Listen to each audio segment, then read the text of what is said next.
더불어민주당이 어제 메머드급 선대위를 출범하고 본격적으로 이재명 후보 지원 사격을 시작했습니다. 오늘 뉴스 1번지 1번지 현장의 주인공은 민주연구원장을 맡고 있는 더불어민주당의 노웅래 의원입니다. 어서 오세요. 네, 안녕하세요. 노웅래입니다. 선대위 출범식 정말 규모만큼이나 기대도 크실 텐데요. 어떻습니까? 네, 어저께 우리 선대위 출범식, 그러니까 우리로 봐서는 이제 원팀 선대위 출범을 했다 이렇게 볼 수가 있겠고요. 그러니까 우리 170여 명 의원들이 각자의 다른 역할, 각자의 역할을 맡는 용광로 선대위가 출범했다 이렇게 우리가 규정할 수 있을 것 같습니다. 그래서 우리가 일단 경쟁할 때는 머리 터지게 싸우더라도 후보가 뽑히면 무조건 승복한다는 우리 민주당의 전통, 민주당의 정신을 보여준 그런 모습이다 이렇게 할 수 있겠고요. 어저께 출범식에서 특이한 거가 있다고 그런다면 경선에서 아주 각축을 벌였던 우리 이낙연 후보가 이재명 후보와 우리 함께 승리하자라고 외치면서 이재명 후보가 민주당이고 우리 모두가 민주당이다 이렇게 외쳤죠. 그리고 우리가 경쟁할 땐 경쟁하더라도 하나일 땐 하나가 된다 이렇게 얘기하면서 민주당의 결속과 연대를 다짐하는 이런 목소리를 외쳐서 우리 출범식을 굉장히 한껏 고조시킨 어제 모습이라고 할 수가 있겠고요. 선대위 구성에 있어서도 이제 우리 서른 의원이나 홍영표 의원도 이제 이낙연 후보 쪽에서 앞장섰던 이런 분들이 선대위 위원장으로 같이 진영을 갖췄고 또 그렇게 또 그 의원들이 또 그걸 또 수용했던 이런 모습들은 결국에는 우리가 대선은 개인전이 아니고 단체전 아닙니까? 그래서 이재명 후보 혼자 잘해서 될 일이 아니고 이건 다 잘해야 되기 때문에 이거는 원팀만이 우리가 승리할 수 있다라는 걸 보여준 그런 모습이다 이렇게 할 수 있겠습니다.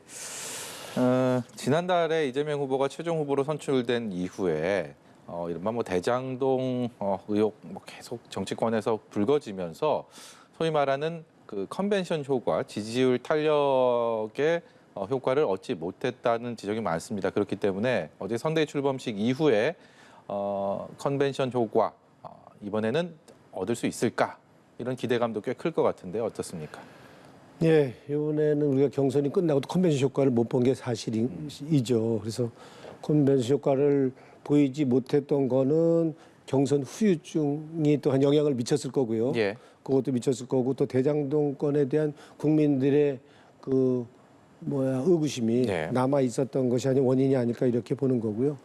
실제로 우리가 경선을 끝나고 컨벤션 효과가 없었기도 하지만 실제로 우리 지지자 중에 아직 15%는 아직 우리 이재명 후보한테 마음을 열지 못하고 있거든요. 그런 상황이었죠. 예, 그렇다면은 경선대에 흩어졌던 분산됐던 그 지지율이 그게 이제 우리 당 후보로서의 결집하려면 적어도 한 달 이상은 걸린다고 봐야 됩니다. 시간이. 그래서 그런 시간이 필요하다고 보는 거고요. 근데 어저께 이제 우리가 원팀 출범식을 했고 그리고 이번 주 금요일이죠. 이제 국민의힘 후보가 뽑힌다고 그런다면 우리 지지자들도 결집을 하겠죠. 그래서 이제 아마 우리 이재명 후보의 지지율도 따라서 이제 금요일 날 국민의힘 후보가 뽑힌다면 오를 거다 이렇게 예상을 하고 있습니다. 그 국민의힘 후보 말씀하셔갖고 민주연구원이 민주당의 싱크탱크 대표적인 연구기관인데 여러 가지 시나리오들, 정책들, 대안들 준비하고 계실 거 아닙니까? 소위 말하는 우스갯소리로 상대 후보로 윤나땡, 홍나땡 이런 얘기들 많이 합니다. 윤석열 후보 나오면 땡큐, 홍준표 후보 나오면 땡큐. 민주연구원에서 분석하는 상대 후보에 대한 전망은 어떻습니까? 그러게 길고 짧은 건 대봐야 알겠지만 저희가 전에만 했더라도 윤나땡이었죠. 아니 홍나땡이죠, 홍나땡. 홍나땡이었는데 지금 막판 그 추격 기세가 만만치 않지 않습니까? 그리고 이제 지금 홍준표 후보가 20, 30대 지지를 지금 좀 받는 그런 이제 여론조사 결과가 나오는 거고요. 그래서 막판 뒷심을 굉장히 발휘하고 있는데 역시 지금 이렇게 막판이 되더라도 홍준표 후보는 지금 국민의힘 지지자들한테는 뭔가 하여튼 뭐 찍힌 것 같은 이제 밉상을 받고 있는 것 같아요. 당심의 탄력을 못 받고 그렇죠. 있다라는 분석이 많습니다. 네, 당심의 중심은 현재 저 윤석열 후보한테 있는 것 같고요. 네. 그래서 대충 보면은 여론조사에서는 지금 홍준표 후보가 좀 앞서는데 당심에서는 더 지금 윤석열 후보가 앞서고 있기 때문에 윤석열 후보가 더 지금 유리한 게 아니냐 이렇게 보이는 거고요. 예. 지금 솔직히 윤석열 후보는 뭐 전두환 때도 잘했다는 왜곡된 역사관을 보인다든지 청약저축이 뭔지도 모르는 그 민심의 무지. 그래서 언제 터질지 모르는 시한폭탄처럼 그 사고가 터질지 모르는 그런 불안하고 조마조마한 그런 면이 있는데도 불구하고 예. 국민의힘 우리 저 지지자들 입장에서는 좀 배짱도 있고 뚝심도 있어 보이고 보수 기질도 있어 보이는 그리고 뭐 손바닥에 막 왕자도 보여주면서 이렇게 그것도 이제 일종의 권력 의지인지 모르지만 예. 이런 윤석열 후보의 모습을 지지하는 것 같아요. 그래서 아마도 지금 상황으로 봐선 윤석열 후보가 지금 금요일 날 경선에서 이기지 않을까 이렇게 대체적인 전망이 있는 것 같습니다. 이 민심의 추이, 그러니까 여론조사의 흐름을 보면요, 후보와 무관하게 정권 유지, 정권 재창출보다는 정권 교체에 좀 열망, 그 열망이 더 큰 걸로 나오는 지표들이 많습니다. 민주당 입장에서는 상당히 좀 아픈 지점이 아닐까라는 생각이 드는데요. 예, 그거는 아마도 뭐 솔직히 바닥 민심이 우리한테 유리하지 않은 거는 뭐 저희들이 부인하기는 어려울 겁니다. 솔직히 뭐 실제로 지난 4월달에 서울시장 보궐선거에서 우리가 89만 표를 진 거 아닙니까? 예. 그 89만 표는 귀신이 찍은 게 아니죠. 사람이 찍은 겁니다. 그러니까 그런 면에서는 이번 그때 선거는 그 대신 평가하는 선거고 대통령 선거는 이거는 미래를 보고 찍는 선거니까 선거의 이제 성격이 다르기 때문에 또 다시 아마 국민들은 판단할 거라 이렇게 보고 있지만 결코 유리한 상황은 아니다는 거는 틀림없을 것 같고요. 예. 근데 지금 적어도 정권 교체를 해야 된다 하는 민심이 여론조사 어디 여론조사를 봐도 10에서 15% 차이가 나고 있는 거거든요. 네. 그렇게 차이가 난다는데 그것이 다 국민의힘의 표냐? 그건 아니죠. 왜냐하면 거기에는 국민의힘도 들어가고 국민의당도 들어가고 정의당도 들어가고 무당층도 들어가고 뭐 이런 게 있기 때문에 그래도 굳이 따져보면 국민의힘에 더 많은 힘을 실는 예. 그 비율이 그러지 않겠습니까? 그럴 가능성은 상당히 있을 수 있다고 보는 거고요.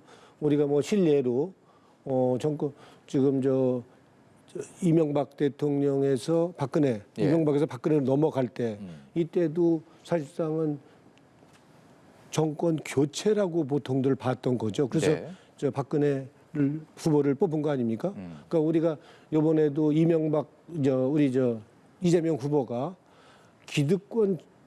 정부 여당의 기득권처럼 보이지만 기득권 세력으로 보이지 않는다면, 그러니까 기득권에 대한 세력이라고 보인다 그런다면 얼마든지 정권 교체를 지지하는 그 표심을 상당 부분 가져올 수 있다 하는 게 여론조사 결과에서 분명히 나타나고 있거든요. 예. 그런 그런 면에서는 뭐 정권 교체 지수가 10에서 15% 이상 지금 높다 하더라도 뭐 우리가 한번 해볼 만하다. 그 우리가 이건 뭐 해봐도 안 된다고 속단하거나 투표 결과를 예단할 그런 상황은 아니다 이렇게 봅니다. 국민의힘에서는 안철수 후보 출마 선언 직후부터 그쪽 바라보면서 이런 밀당이라고 하죠. 이런 삿바 싸움이 계속 치열하게 전개가 되고 있는 것 같은데 민주당에서 김동연 전 부총리 말입니다. 어제 네. 저희 뭐 이곳에서 인터뷰를 직접 하면서 본인은 윤석열, 최재형과는 다르다. 문재인 정부에서 고위직을 했지만 결이 다르다라고 이렇게 확언을 했습니다. 그렇기 때문에 오늘 또 송영길 대표 만나서 그 자리에서 또 완주 의사를 밝혔다고 들어서요. 네. 이재명 후보 입장에서 이 김동연 전 부총리와의 연대 가능성 그리고 필요성 이 부분에 대해서는 민주연구원장으로 어떻게 분석하고 계십니까? 그러게 요원같이 이제 박빙의 게임 뭐가 차이가 나면은 아마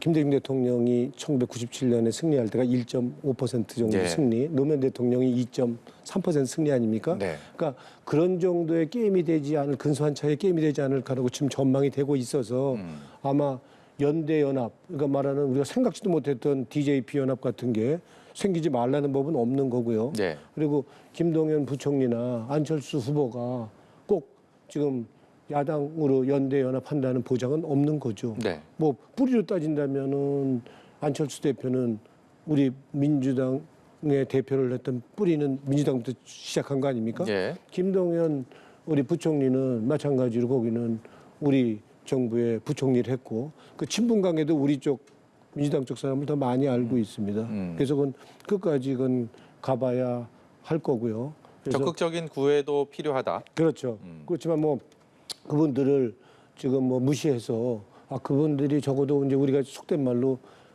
그냥 이 출마하는 걸 광팔러 나온다 그러잖아요. 그러니까 자기 몸값 올리려고. 예. 근데 안철수 후보나 저 김동연 부총리가 그럴 사람입니까? 뭐 그러니까 중간에 저 연대 연합하기 위해서 나온 사람이겠습니까? 그렇지는 않을 겁니다. 예. 그렇지만 뭐 정치라는 것이 결국에는 떨어져 갖고 아무것도 못하는 게 중요한 게 아니고 자기 뜻을 펴고 자기 꿈과 비전이나 철학을 정치를 통해서 펴서 국민들한테 봉사하고 싶다는 것이 정치를 할 이유라고 한다 그런다면 예. 그분들이 뭐 얼마든지 연대와 연합을 할 수 있는 상대다라고 저는 그렇게 봅니다. 예. 내년부터 가상자산에 이 세금 부과하게 되잖아요. 1월 1일부터. 그런데 예. 이제 이재명 후보도 그렇고 민주당도 그렇고 이것을 1년 정도 더 유예하자. 그리고 예. 이것에 대한 것을 대선 공약에 집어넣자라는 얘기도 있는 것으로 알고 있습니다. 오늘 네. 관련해서 민주연구원 주최 또 토론회도 있었던 것으로 알고 있는데 예. 이 부분 어떻게 해결해야 되겠습니까? 예, 우리 민주연구원이랑 이제 가상화폐 이제 저 과세 유예 TF 유동수단 이제 우리 단장 거기 이제 정책위 수석 부의장이거든요. 예. 같이 이제 그 TF랑 같이 오늘 토론을 했는데 정부 입장이 아직도 완강합니다. 가상 자산에 대한 과세를 계속 내년부터 하겠다라는 입장인데 저희는 이거는 많은 부작용과 문제를 나올 수 있기 때문에 주식이 지금 2023년부터 양도세 과세를 하도록 돼 있거든요. 그러면 형평성으로 봐도 2023년부터 같이 하는 게 맞다라고 하는 거고요.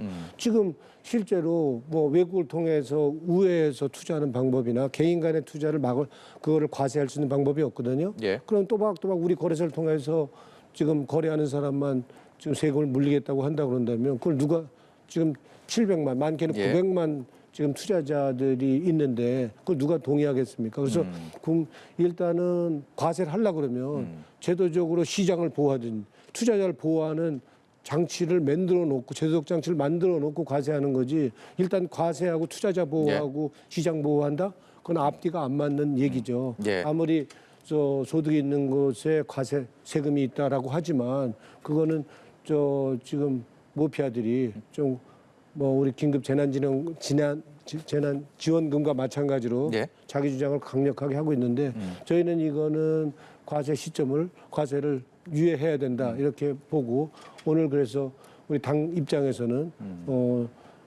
과세 유예에 대한 입장을 확실히 하고 오늘 토론을 했습니다. 네, 저희 주어진 시간은 사실 거의 다 됐는데요. 이 질문은 마지막으로 꼭 드려야 될 것 같습니다. 선대위에서 정책을 담당하게 되셨잖아요. 예. 정책 수립에 있어서 최우선 가치를 어디에 둘 것인지 한 말씀 듣도록 하겠습니다. 뭐 최우선 가치는 우리 어제 출범식에서 우리 이재명 후보는 이제 성장의 회복 이렇게 얘기를 한 거 아닙니까? 성장의 회복이라는 건 양질의 일자리를 만드는 경제 성장을 하겠다는 거고요. 성장도 그냥 성장이 아니고 양질의 일자리를 만드는 성장이 돼야 되겠죠. 예. 근데 그보다 더 중요한 거는 우리는 서울의 표심을 잡기 위해서 2030의 을 잡기 위해서라도 우리는 부동산 문제를 해결하는 게 과제라고 봅니다. 네, 여기까지 듣도록 하겠습니다. 지금까지 민주연구원장을 맡고 있는 더불어민주당의 노웅래 의원이었습니다. 고맙습니다. 고맙습니다.